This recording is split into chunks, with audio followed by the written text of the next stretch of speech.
Muy buenos días amigos y bienvenidos nuevamente a Sin Guión.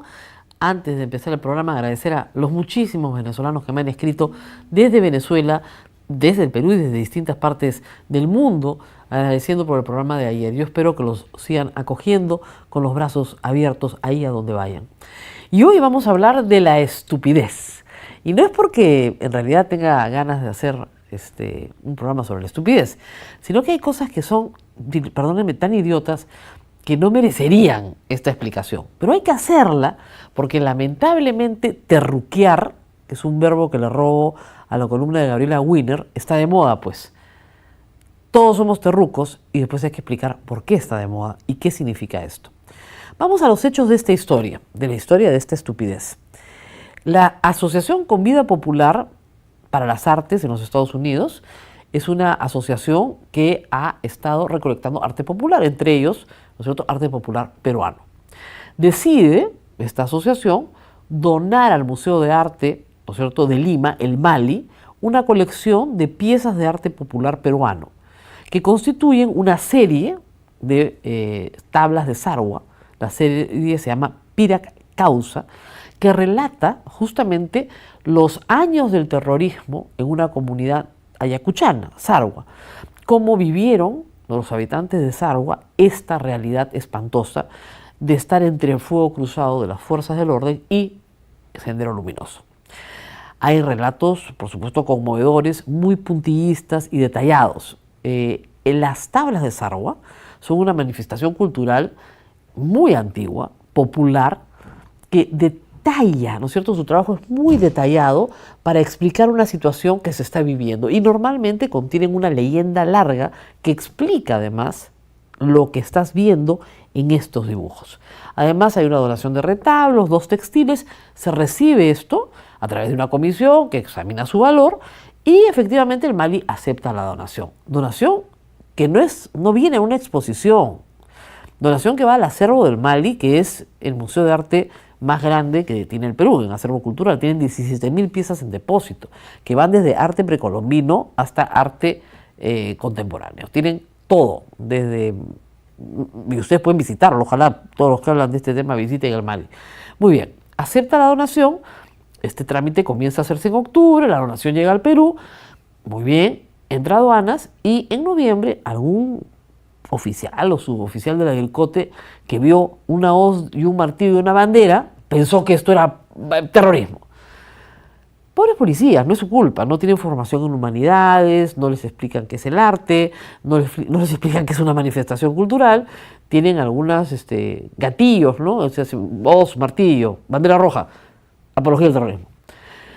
Inmovilizaron las piezas unos días, llamaron a la directora del MALI, al gerente del MALI, la directora del MALI explicó qué era, entendieron que era una serie que al contrario no había ninguna apología del terrorismo, era más bien una severa denuncia al terrorismo y a la tragedia que había vivido el pueblo de Sarwa, ¿no es cierto? Y cómo finalmente habían logrado liberarse gracias a la captura de Ismael Guzmán.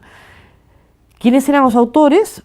Bueno, la Asociación de Artistas Populares de Sarwa, que tienen una manifestación importante en esto porque son testigos, o sea, no son artistas que no están en los mismos hechos, son testigos y son víctimas. Uno de ellos, Primitivo Ebanán, es muy conocido, es un maestro muy conocido en el mundo por su trabajo. Entonces, estamos hablando de arte popular de gran calidad y testimonial, muy valioso. La policía lo entendió, no hubo ningún problema y se continuó con el trámite en noviembre, diciembre, y las piezas finalmente llegaron al museo el 15 de enero. Están ahora bajo la tutela del museo, no tienen ninguna medida de incautación, ni inmovilización, ni nada. Muy bien, el incidente hubiera quedado ahí, en el mero trámite aduanero.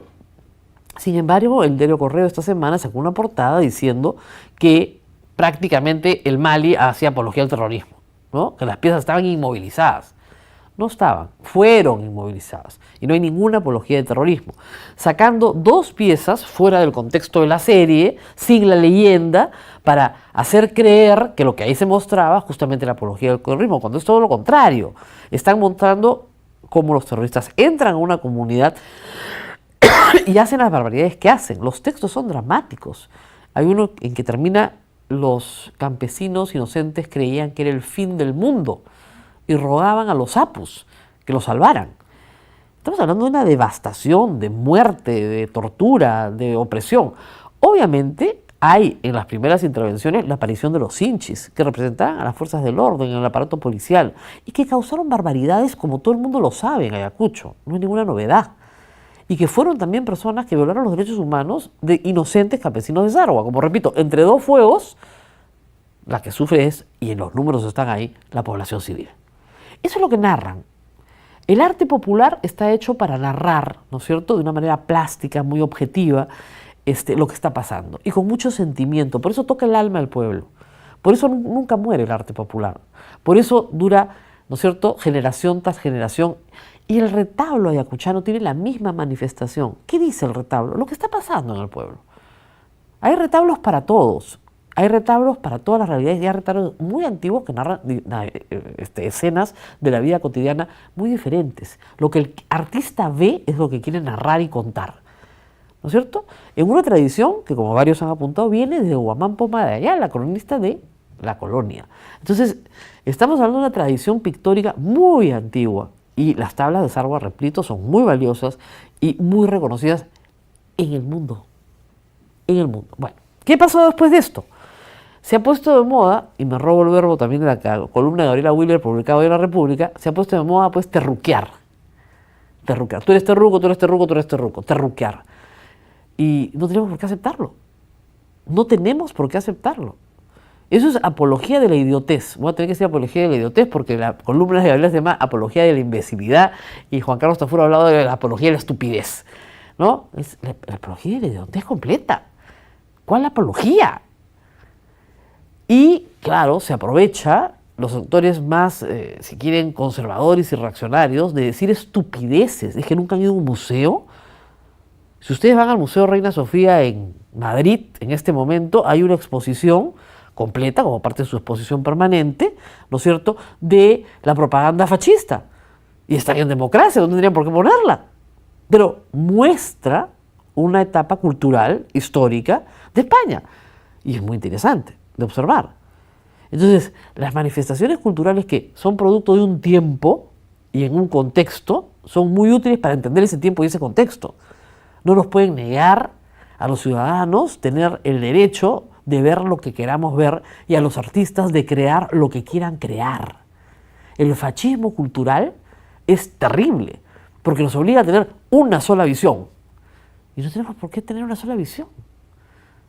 Tenemos que mejorar efectivamente la formación de la policía, eso me queda clarísimo, porque un oficial que no distingue una pieza de arte de un acto de apología del terrorismo necesita una formación cultural mejor. Necesitan unas clases de apreciación cultural, necesitan historia del arte de repente, historia del arte popular peruano, les serviría, ¿no es cierto?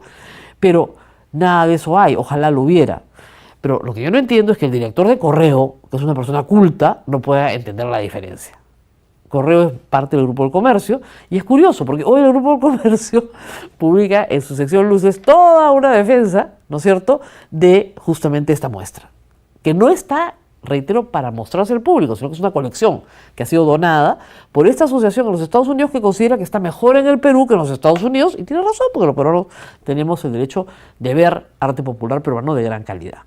Entonces, esta estupidez ha generado ayer en las redes sociales una cantidad de insultos y agravios a la directora del Mali, que son además deleznables por donde se los mire, retuiteados por el congresista Tubino, ¿no es cierto?, que es el que terruquea a todo el mundo sin ningún derecho. La directora del Mali, Natalia Magluf, a quien conozco hace muchísimos años, ha hecho un trabajo extraordinario en defensa del patrimonio, en defensa de que Lima tenga un museo de nivel internacional, con una museografía correcta, con una, en fin, con una línea museográfica estupenda. Cualquiera puede ir hoy, eso se ha logrado por el trabajo de mucha gente, de un patronato que la ha apoyado y de ella misma. ¿Y qué le hacen en Twitter? Le hacen un meme donde ella está recibiendo un cuadro de Simón Bolívar y en ese cuadro ponen una fotografía de Manuel Guzmán y dicen terruca. ¿Qué creen los fujimoristas de verdad? ¿Que el pueblo los apoya cuando hacen esas estupideces? Cuando se comportan como fascistas, que el pueblo va a apoyar ese tipo de manifestaciones completamente demenciales, de verdad, dígame, demenciales. O sea, tienes que estar loco para decir que una tabla de Sarwa, ¿no es cierto?, constituye apología del terrorismo. Tienes que estar realmente mal de la cabeza. Entonces, ojalá que esto sirva para que nos demos cuenta en manos de quién estamos. O sea, todos sabemos que las Fuerzas Armadas cometieron, ellos mismos lo reconocen, excesos y otros, diríamos, graves violaciones de derechos humanos en algunos momentos y en algunos lugares. Todos lo sabemos. Que el arte popular lo cuente, está contando la historia del Perú. Y las generaciones que vengan después de nosotros tendrán derecho a entender qué fue lo que pasó a través del arte, como ha sucedido siempre. ¿Por qué estos conservadores le tienen tanto miedo al arte? Porque el arte toca el alma del pueblo, va directo al alma del pueblo, de ahí se entiende. A veces un problema político es difícil de entender, ¿no es cierto? Pero ustedes ven una caricatura Carlín, en un gráfico chiquitito y entienden todo. Eso es lo que hace el arte por las personas. Entonces, no permitamos que nos terruqueen, no permitamos que el arte popular no llegue a las personas, al mayor número de personas posibles, y un poquito más de formación para la policía, le haría bien unos viajes tal vez, ¿no es cierto?, a visitar museos, por ejemplo, sería bueno en su formación. Yo me despido, el fin de semana nos reencontramos el lunes, agradecemos a Motivos Spa y nuevamente gracias a todos los hermanos venezolanos que han escrito cosas tan conmovedoras y tan bonitas el día de ayer. Hasta pronto.